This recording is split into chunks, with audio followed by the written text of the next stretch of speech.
Assalamualaikum warahmatullahi wabarakatuh. Saya Jihan Jaya Fatimah dengan NPM 1917051016.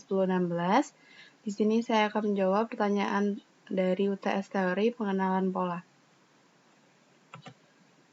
Baik, untuk pertanyaan yang pertama itu adalah apa beda antara linear classifier dengan non-linear classifier. Yang pertama untuk linear classifier, ciri-cirinya itu adalah instan kelas dapat dipisahkan secara linear. Kemudian yang kedua, data dapat dipisahkan dengan sebuah hyperplane yang berbentuk garis lurus. Sedangkan untuk non-linear classifier, data dipisahkan dengan hyperplane yang tidak berbentuk garis lurus. Kemudian yang kedua, lebih akurat dalam mengklasifikasi dibandingkan dengan linear classifier.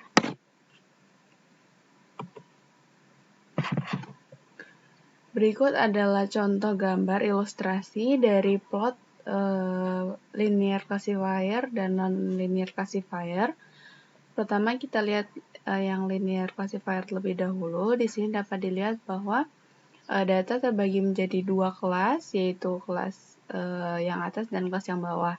Dan kemudian datanya itu dia dipisahkan dengan sebuah hyperplane yang berbentuk garis lurus. Nah, sedangkan untuk yang non-linear classifier itu terpisahkan menjadi dua kelas juga, yaitu bagian dalam dan bagian luar.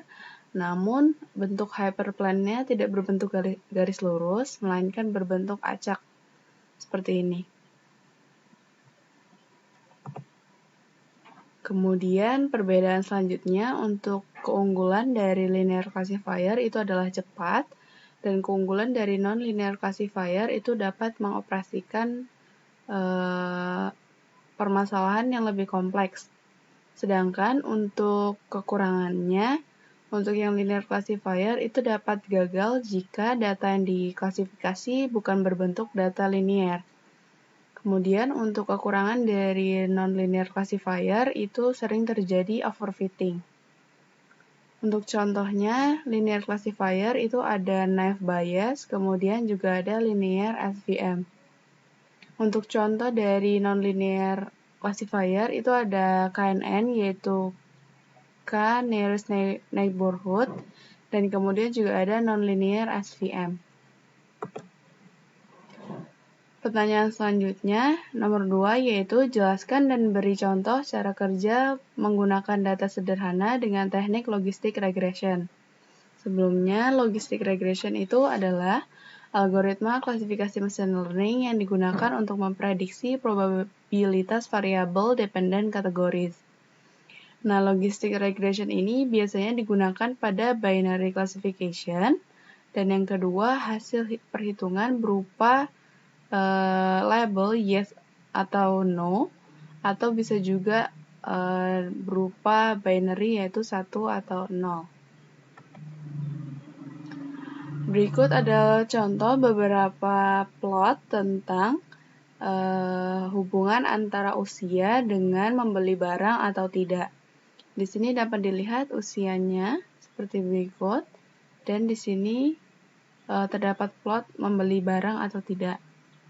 Nah, kemudian jika kita tarik secara paksa sebuah hyperplane berbentuk garis lurus seperti ini, maka hal ini masih kurang efisien karena hal ini hanya dapat menentukan bahwa di usia segini tidak membeli, kemudian di usia segini membeli, seperti itu saja. Sedangkan untuk yang probabilitasnya 0, berada di antara 0 sampai dengan 1 itu dianggap tidak ada atau dianggap sia-sia. Kemudian untuk menangani permasalahan tersebut kita bisa menggunakan logistic regression.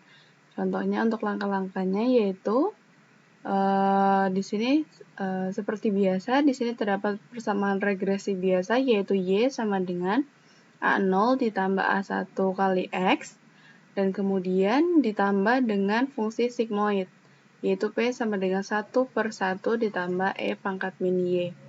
Jadi di sini tujuan kita adalah untuk memasangkan fungsi sigmoid ini ke persamaan regresi sederhana ini. kemudian jika sudah memasangkan fungsi sigmoid, step yang kedua adalah bentuk jadinya adalah seperti ini, yaitu yang disebut dengan persamaan regresi logistik, yaitu ln P per 1 min P sama dengan A0 ditambah A1 kali X. Nah, variabel yang sebelumnya adalah Y, di sini variabel yang sebelumnya adalah Y, dia berubah menjadi fungsi ln. Nah, kemudian jika kita hitung berdasarkan rumus ini, maka didapatkan sebuah garis yang seperti berbentuk N ini. S, maksud saya seperti berbentuk S. Dan garis ini merupakan hyperplane antara usia dan tindakan beli atau tidak, membeli barang atau tidak.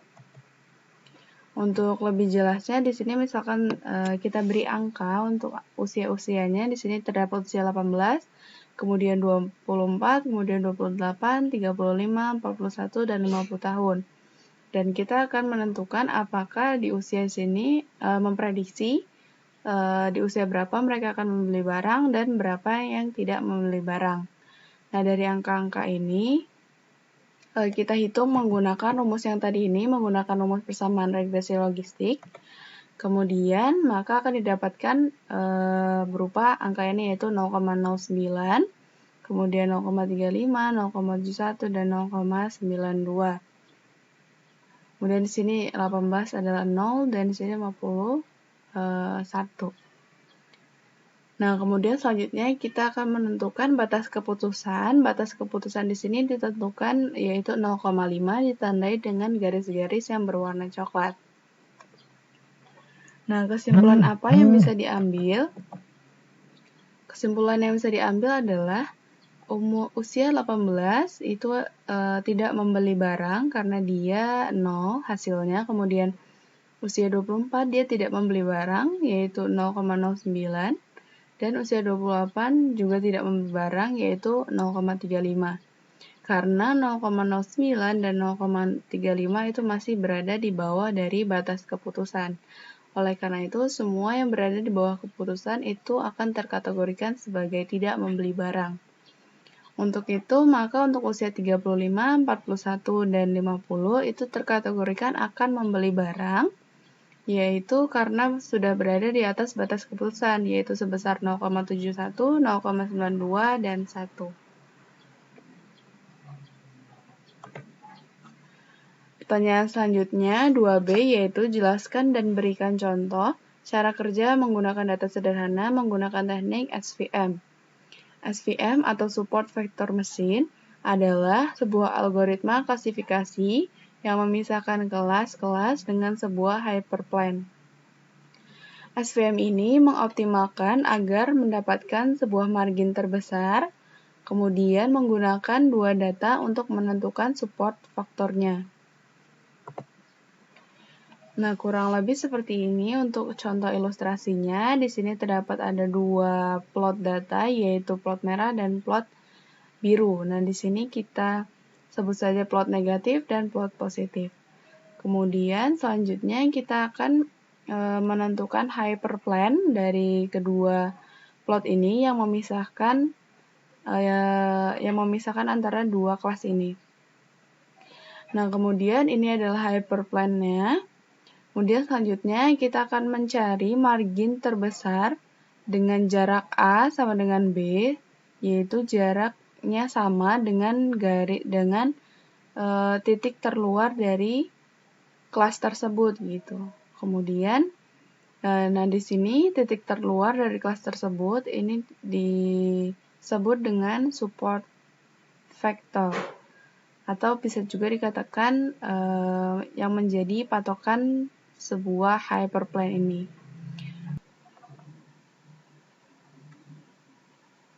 Nah, baik, selanjutnya di sini terdapat beberapa plot contoh soal, yaitu misalkan di sini ada plot yang berwarna merah adalah kelas untuk kategori muffin, sedangkan yang berwarna biru adalah untuk kategori cupcake. Di sini terkategori untuk saya contohkan satu data, yaitu untuk cupcake dia membutuhkan 55 tepung dan 3 sugar. Dan kemudian untuk muffin dia membutuhkan 43 tepung dan dia membutuhkan 16 sugar. Kurang lebih seperti itu cara membacanya.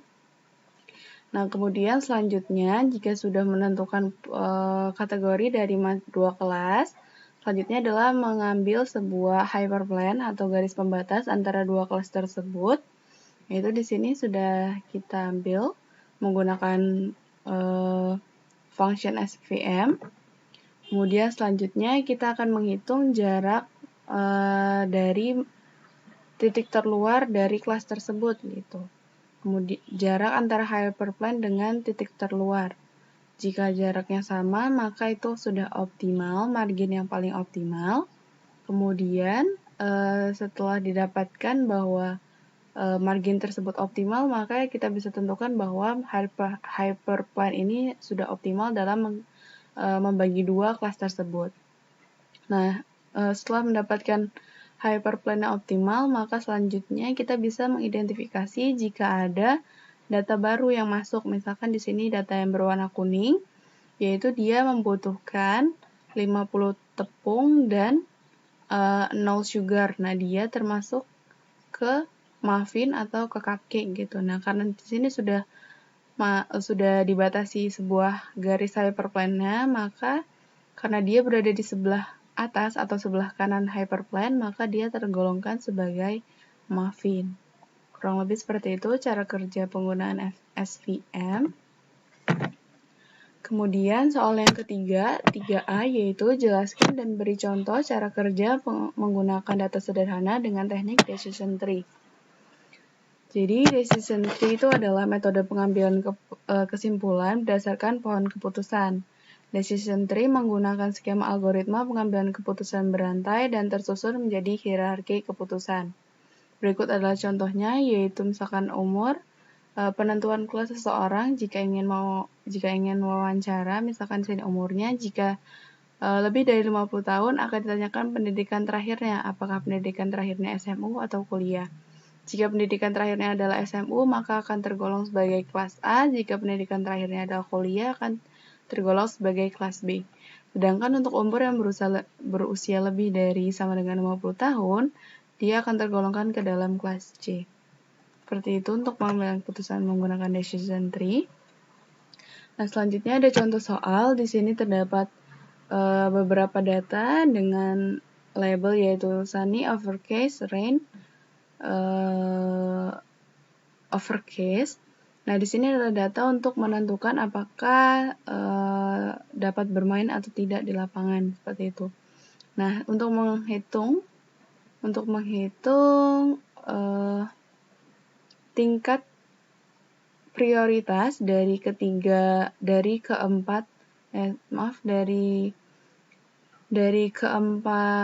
variabel ini, maka kita bisa menghitungnya menggunakan entropi, sehingga didapatkan bahwa di sini yang paling prioritas itu adalah outlook, kemudian humidity, dan juga wind. Untuk temperatur, dia bukan variabel prioritas untuk menentukan keputusan. Sehingga jika sudah dihitung menggunakan entropi, hasilnya adalah seperti ini. Kita hitung sampai dengan menemukan outputnya yang berupa yes atau no. Jika sudah terbentuk decision tree seperti ini, maka akan untuk contoh kasusnya, Adi ingin mengambil keputusan akan bermain di lapangan jika cuacanya cerah, kelembabannya normal, dan anginnya lemah. Maka keputusan apa yang harus diambil? Nah, cara pengambilan keputusannya adalah cuacanya cerah, yaitu outlook-nya sunny, kemudian sunny, humidity-nya normal, maka dia akan ke sini. Normal, maka keputusan yang akan diambil adalah dia akan bermain di lapangan. Kemudian selanjutnya, jelaskan dan berikan contoh cara kerja menggunakan data sederhana random forest. Random forest merupakan salah satu metode dalam decision tree. Random forest adalah satu algoritma yang digunakan untuk mengklasifikasi data dalam jumlah yang besar. Random forest merupakan kombinasi dari masing-masing decision tree, dari model decision tree yang baik, dan kemudian dikombinasikan ke dalam satu model. Penggunaan tree yang semakin banyak akan mempengaruhi akurasi yang akan didapatkan yang lebih baik. Penentuan klasifikasi dengan random forest diambil berdasarkan hasil voting tree yang terbentuk. Berikut adalah contohnya. Jadi di sini adalah instansnya, kemudian di sini random forest akan membagi menjadi 3, kemudian di sini ada tree 1, tree 2, dan tree 3. Ini adalah decision tree 1, decision tree 2, dan decision tree 3. Sehingga dihasilkan outputnya berupa kelas A, kelas B, dan kelas C maksudnya. Maka di sini akan dilakukan voting dan akan ditentukan final kelasnya adalah kelas apa. Logika mudahnya adalah seperti kita melakukan voting biasa, yaitu misalkan kita bingung apakah coklat X ini enak atau tidak, maka kita dapat bertanya kepada 300 orang. Jika lebih dari setengahnya mengatakan bahwa coklat X rasanya enak, maka kita bisa mengatakan bahwa dia termasuk kategori yang enak. Nah, kurang lebih seperti itu untuk konsep dari random forest. Aplikasi random forest ini banyak digunakan, salah satunya adalah untuk futuristik, untuk motion detection. Jika pembaca familiar dengan konsol atau alat bermain, Kinect pada Xbox, maka Microsoft menggunakan random forest untuk mendeteksi bagian tubuh sekaligus gerakan tubuh. Soal selanjutnya adalah jelaskan dan berikan contoh cara kerja menggunakan data sederhana untuk mereduksi dimensi fitur menggunakan Principal Component Analysis. Principal Component Analysis adalah metode yang digunakan untuk mereduksi fitur. PCA ini digunakan untuk mereduksi fitur pada data, kemudian bersifat tidak menghilangkan fitur tapi hanya menghasilkan fitur baru, dan bisa digunakan untuk dataset time series. Contoh di sini ada contoh soal, di sini terdapat kelinci 6 dan ada gen 1 dan gen 2. Langkah pertama adalah kita menghitung rata-rata gen 1 dan gen 2 terlebih dahulu. Kemudian kita tentukan dulu garis terbaik untuk PC1 dan PC2. Setelah didapatkan, maka PC2 itu harus tegak lurus dengan PC1. Kemudian, selanjutnya, kita akan menghitung variasi dari PC1 dan PC2 menggunakan rumus ini dan didapatkan variasi PC1 adalah 15 dan PC2 adalah 3. Dan kesimpulan yang dapat diambil bahwa PC1 menjelaskan 0,83% dari total variasi untuk semua PC yang ada, sedangkan PC2 menjelaskan 17% untuk semua variasi, untuk total variasi untuk semua PC yang ada. Nah, selanjutnya jika kita sudah menggunakan dua variabel, maka kita akan tambah satu fitur lagi yaitu gen 3. Sama seperti tadi, kita akan hitung ratanya, kemudian kita tentukan untuk garis terbaik untuk PC1, PC2, dan PC3. Kemudian kita hitung variasi juga untuk PC1, PC2, dan PC3 dan didapatkan bahwa PC1 adalah 79% dan PC2 adalah 15% dan PC3 adalah 6%. Nah, kesimpulan yang dapat kita ambil adalah kita tahu bahwa PC1 dan PC2 itu dapat menjelaskan variasi sebesar 79 ditambah 15, yaitu 94% dari dataset yang kita miliki. Dengan demikian, kita cukup memerlukan 2 PC saja, yaitu PC1 dan PC2 untuk visualisasinya. Dengan kata lain, PCA kita hanya terdiri dari 2 komponen, yaitu PC1 dan PC2. Dengan PCA ini terbentuk sudut pandang baru sehingga diharapkan kita dapat dengan mudah menginterpretasi dan membaca datanya. Selanjutnya, jelaskan dan beri contoh cara kerja menggunakan data sederhana untuk seleksi fitur. Fitur selection adalah suatu proses menghapus fitur yang berlebihan dan tidak relevan dari dataset sebenarnya. Metode-metode fitur selection itu yang pertama ada metode filter dan metode wrapper. Metode filter, langkah-langkahnya adalah sebagai berikut, yaitu mengset semua fiturnya, kemudian memilih best subsetnya atau memilih subset terbaik, kemudian mempelajari algoritmanya dan bisa melakukan performance atau bisa men-selection. Kemudian untuk metode filter ini mengevaluasi setiap fitur secara bebas dari classifier, kemudian memberikan perangkat pada fitur setelah mengevaluasi dan mengambil yang unggul. Metode filter ini menerapkan ukuran statistik untuk menetapkan skor untuk setiap fitur. Fitur-fitur tersebut diberi peringkat berdasarkan skor dan dipilih untuk disimpan atau dihapus dari dataset. Metode ini sering bersifat univariat dan mempertimbangkan fitur secara mandiri atau berkaitan dengan variabel dependent. Metode filter bergantung pada keunikan umum dari data yang akan dievaluasi dan memilih subset fitur. Metode filter menggunakan kriteria penilaian yang mencakup jarak, informasi, ketergantungan, dan konsistensi. Metode filter ini menggunakan kriteria utama teknik pemeringkatan dan menggunakan urutan peringkat untuk pemilihan variabel. Jadi pada proses selecting best subset ini, metode filter menggunakan urutan peringkat yang paling tinggi untuk memilih subset yang paling terbaik. Alasan untuk menggunakan metode pemeringkatan adalah kesederhanaan. Menghasilkan fitur yang sangat baik dan relevan. Metode pemeringkatan akan mencari fitur yang tidak relevan sebelum proses klasifikasi dimulai. Metode filter umumnya digunakan sebagai langkah pre-processing data. Penentuan dan pemilihan fitur tidak tergantung pada algoritma machine learning apapun. Fitur memberi peringkat berdasarkan skor statistik yang cenderung menentukan korelasi fitur dengan variabel hasil. Jadi untuk menentukan best subsetnya itu fitur tidak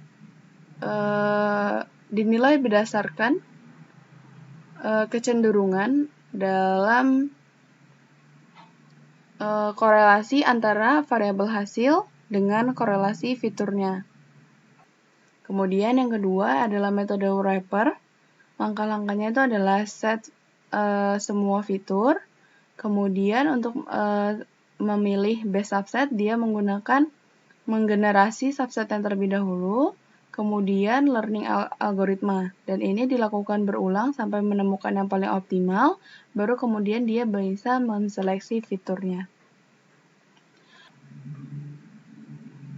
Kemudian penjelasan untuk metode wrapper ini. Metode wrapper membutuhkan satu algoritma machine learning dan menggunakan kinerjanya sebagai kriteria evaluasi. Metode ini mencari fitur yang paling cocok untuk algoritma machine learning dan bertujuan untuk meningkatkan kerja mining. Untuk mengevaluasi fitur, akurasi prediktif digunakan untuk tugas klasifikasi. Metode wrapper didasarkan pada algoritma pencarian greedy, karena metode ini mengevaluasi semua kemungkinan kombinasi fitur dan memilih kombinasi yang menghasilkan hasil terbaik. Nah, jadi perulangan di sini dilakukan adalah karena untuk mengevaluasi semua kemungkinan kombinasi fitur dan akan memilih yang paling terbaik. Kemudian, untuk kelemahan dari pendekatan ini adalah pengujian semua kombinasi fitur dapat menjadi sangat mahal secara komputasi, terutama jika himpunan fitur sangat besar. Metode wrapper ini untuk pemilihan fitur dapat dibagi menjadi 3, yaitu step forward feature selection, kemudian step backward feature selection, dan exhaustive feature selection. Demikian penjelasan jawaban UTS pengenalan teori dari saya. Kurang lebihnya saya mohon maaf. Saya akhiri. Wassalamualaikum warahmatullahi wabarakatuh.